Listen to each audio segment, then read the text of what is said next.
Hey, Sean Gordon here, and something I haven't done anything on this channel for a little while, but I've been active on other channels. Um, I know this is reversed, but I wanted to get some thoughts out while they occurred to me. So we've had some issues here in California where there is simply just not enough electricity to power air conditioning. It is 2020. We should be able to keep every house at 68 degrees, if that's your preferred temperature, perpetually. We keep taking power generation off the grid. We've decommissioned all but one nuclear power plant. There's only one left, and it's coming down in a few years. We have a clean-burning natural gas power plant that is being taken offline. It's only 10 years old, and it's being taken offline. And we do this in deference to solar power for the most part, and some wind. Now, the problem with those is they don't power your house unless you went and got yourself a $7,000, $8,000 power wall from Tesla or a similar company, and then the power stays there. But in general, the panels on your house cannot power anything in real time. You need to build up a store of it. So it feeds into the grid, and so when the system goes down, you have nothing.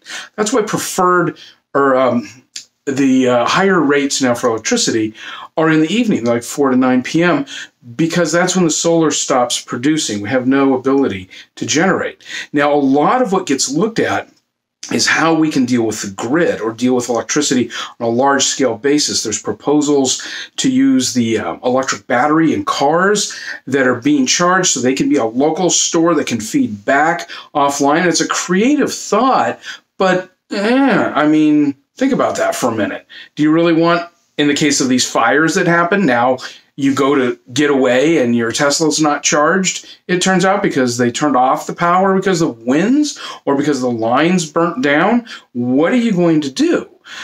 So the thought that I've had, and I've been researching for some time, and I'm building some prototypes right now, is an enhancement to the solar panel notion, which solar panels, windmills, they all are detrimental to the environment in terms of the materials that go into them and how to dispose of them. And this includes the lithium-ion batteries that are used as a storage or even in your standard electric car. Now, supercapacitors are an amazing difference. They'll stand millions of cycles. They have very low friction between charge and discharge. So you can be putting power into there constantly. I mean, set up your exercise bicycle and your treadmill so it feeds power into it. I mean, it would build up over time. So the notion is environmentally friendly, localized power production that would feed to a supercapacitor perpetually. Now, I'm looking at the prototypes we're putting together right now are around the notion of vibrational energy harvesting. Because I'm not sure what the final form of that will look like, I'm not going to tell you specifically how I'm doing it because we need to test how these generate. But the vibration is perpetual. It's all day, every day, the tiniest bit. Nighttime doesn't matter, a tiny breeze, anything you want. Birds landing on lines that connect them together, they banging into each other, put them over your air conditioner where the wind is blowing up, and it will cause a vibration that will harvest energy. Now you load that up and a little bit of power management, it powers your home. And at the point that you are too low, then you defer to the grid while that starts to charge back up again. Now, odds are most people are gone during the day and you have very low load. So in the evening when you get home, you would have a fully charged supercapacitor. Now, the supercapacitors are incredibly environmentally friendly. You can build them with graphene, carbon, you can use hemp carbon, for example, all sorts of things, really inexpensive.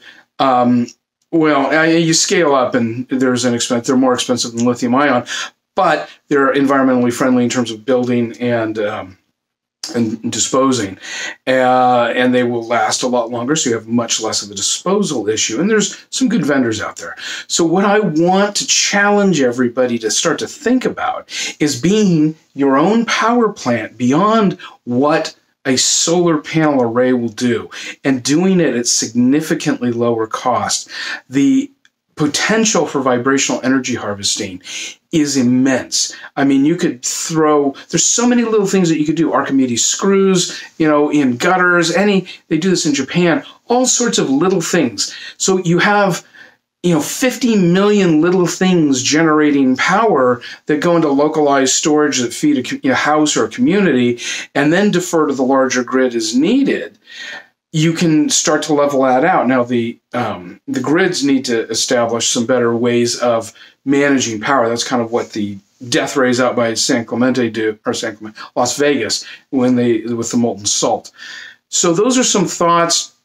I wanted to get them down. I'd like to get other people's ideas, but I'm really excited about these notions, and I can't wait to share some of the numbers I'm going to have in the next few weeks.